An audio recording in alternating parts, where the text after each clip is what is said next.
1717 সালে বরিশার তৎকালীন সমাজপতি রায়কৃষ্ণদেব মজুমদার চৌধুরী বরিশা রথোৎসবের প্রচলন করেন। আজকের রথ উৎসবে আমাদের গন্তব্য কলকাতার অন্যতম প্রাচীন ঐতিহ্যবাহী বরিশার সাবর্ণ রায়চৌধুরী পরিবারের রথযাত্রায়। এই মুহূর্তে আমি পৌঁছে গেছি বরিশার রথগৃহ সামনে। এই রথগৃহ অবস্থিত বরিশার জগন্নাথ মন্দির অর্থাৎ শখের বাজারের মোড় ও বোসপাড়া যেটা গন্ডিচা মন্দির ঠিক তার মাঝামাঝি।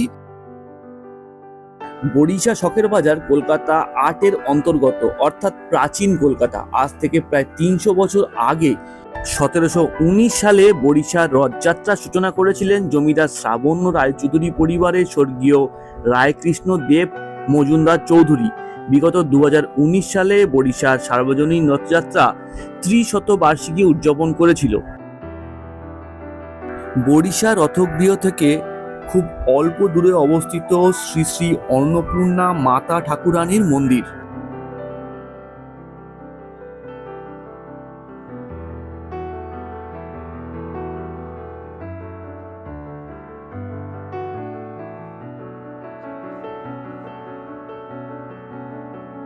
দুর্গাপূজার সময় দেখে যেতে পারেন বরিশার শ্রাবণ্য রায়চৌধুরী পরিবারের আটচালা বাড়ি ও মেজ বাড়ির দুর্গাপূজা, এবং ডিসেম্বর মাসে ১৫ দিন ব্যাপী অনুষ্ঠিত হয় শ্রাবণ্য রায়চৌধুরী পরিবারের ঐতিহ্যবাহী চণ্ডী মেলা।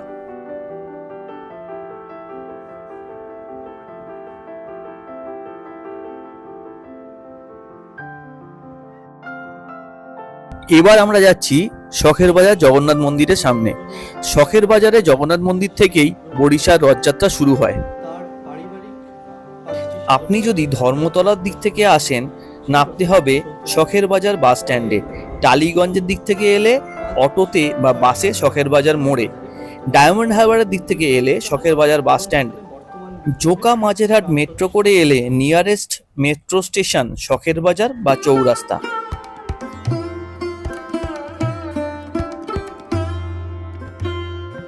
রথযাত্রা উপলক্ষে বরিশা অঞ্চলে প্রচুর লোক সমাগম হয় ও বিশাল শোভাযাত্রা ডায়মন্ড হারবার রোডে অনুষ্ঠিত হয়। সকলে জয় জগন্নাথ ধ্বনি দিয়ে রথ টানেন।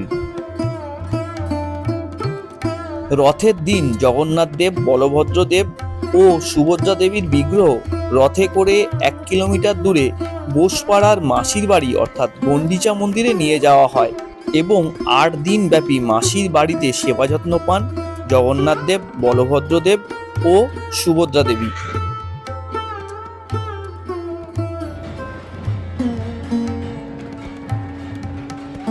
উল্টো রথের দিন আবার বর্ণাঢ্য শোভাযাত্রা করে রথে চেপে ডায়মন্ড হারবার রোডে শখের বাজার জগন্নাথ মন্দিরে ফিরিয়ে আনা হয় জগন্নাথ দেব সহ বলভদ্র দেব ও দেবী সুভদ্রাকে।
সোজা রথে যেমন জগন্নাথকে রথে করে শোভাযাত্রা সহকারে আমাদের বাড়িতে আনা হয়, অর্থাৎ গুন্ডিচা নিবাসে আনা হয়। উল্টো রথের দিন এই গুন্ডিচা নিবাস থেকেই আবার উল্টো রথ যাত্রা শুরু হয়। সেটি শিলপাড়া হয়ে শখের বাজার হয়ে চৌরাস্তা পর্যন্ত রথ পরিভ্রমণ করে।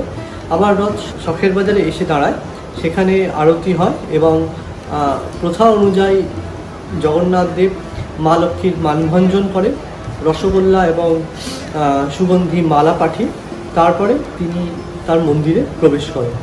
এই প্রথা চলে আসছে।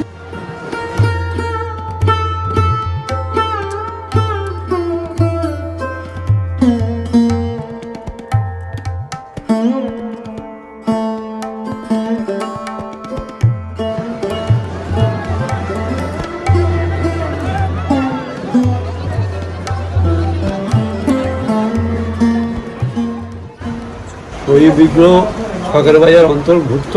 সেই সময় কোনো রথের মাসির বাড়ি তৈরি হয়নি। স্বর্গীয় হেয়ার বোস তখন এই মাসির বাড়ি এবং রথ তৈরি করেন। ঠিক আছে, শ্রাবণ রায়চৌধুরীর সঙ্গে কথাবার্তা বলে তখন এই রথ তৈরি হয় এবং রথটা ছিল পুরো পেতলে, পুরো পেতল, 3 তলা রথ ছিল পুরো পেতলে।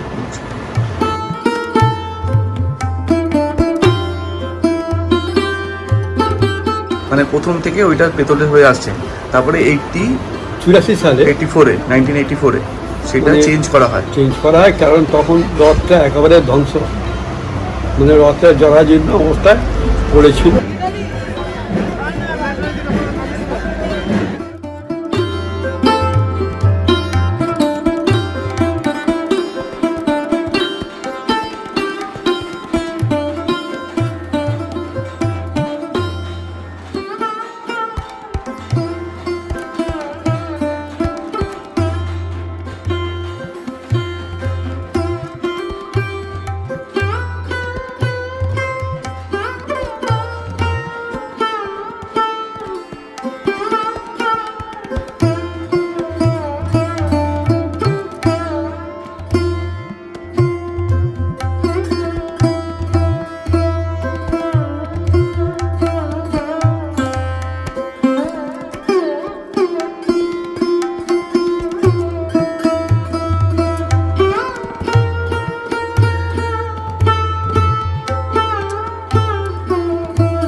আপনাদের এই ভিডিও কেমন লাগলো জানাবেন।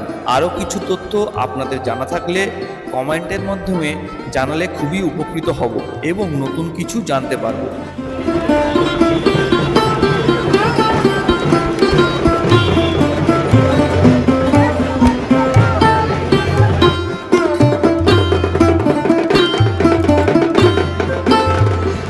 বেহালার যে অংশটিকে বরিশা বলা হয়, আমরা জগন্নাথকে এই বরিশা ধামের অধিপতি এবং মহারাজা ধীরাজ হিসাবে উল্লেখ করা হয়। অর্থাৎ তিনি এই বরিশা ধামের অধিপতি এবং যেহেতু তিনি মহারাজা ধীরাজ শাস্ত্রমতে, তাই জন্যে তার অঙ্গরক্ষক থাকে।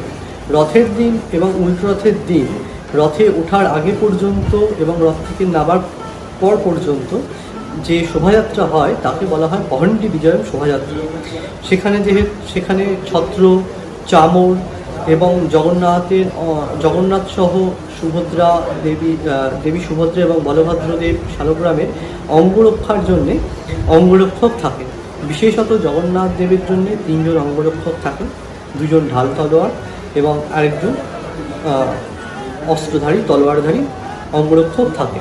যেহেতু তিনি মহারাজা ধীরাজ, তাই জন্য তার দুপাশে 2টি আবদাগিরি এবং মাথায় ছত্র থাকে। তাকে চামর ব্যজন বা চামর সেবার দ্বারা নিয়ে আসা হয় পহণ্ডি বিজয় শোভাযাত্রা করে। এটিই হচ্ছে প্রথা।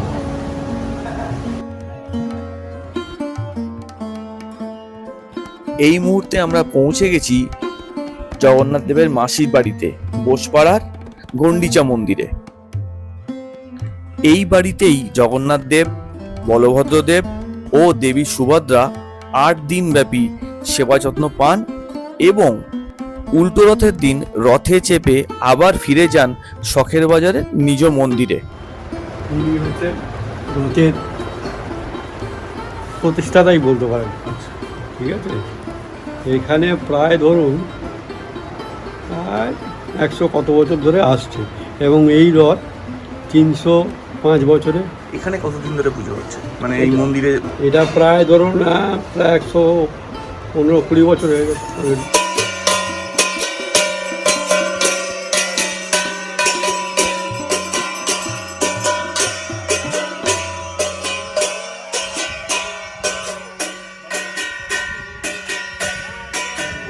নমস্কার, আমি রমিত বসু।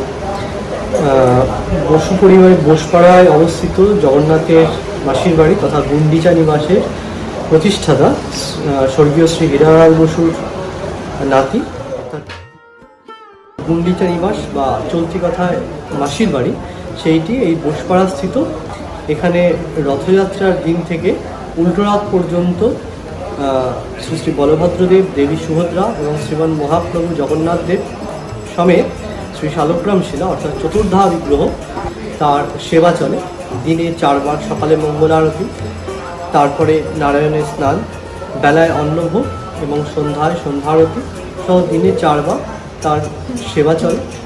উল্টোরথে মাসির বাড়ির পক্ষ থেকে ভোগ বিতরণের ব্যবস্থা রাখা হয়। প্রতিদিনই এখানে যেহেতু জগন্নাথের অন্নভোগ হয়, প্রতিদিনই বিতরণ হয়, তবে উল্টোরথের দিন ভান্ডারার আয়োজন করা হয়, সেখানে সকলেই এখানে অন্নভোগ পান।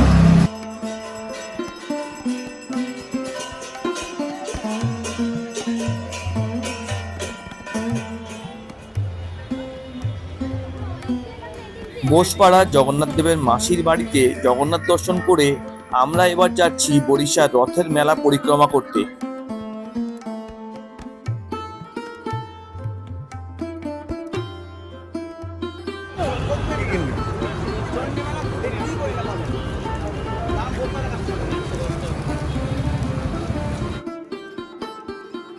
ওই সামনে কমলা রঙের দেখা যাচ্ছে, ওটা বরিশার চণ্ডী মন্দির, আর পাশে বসেছে রথের মেলা।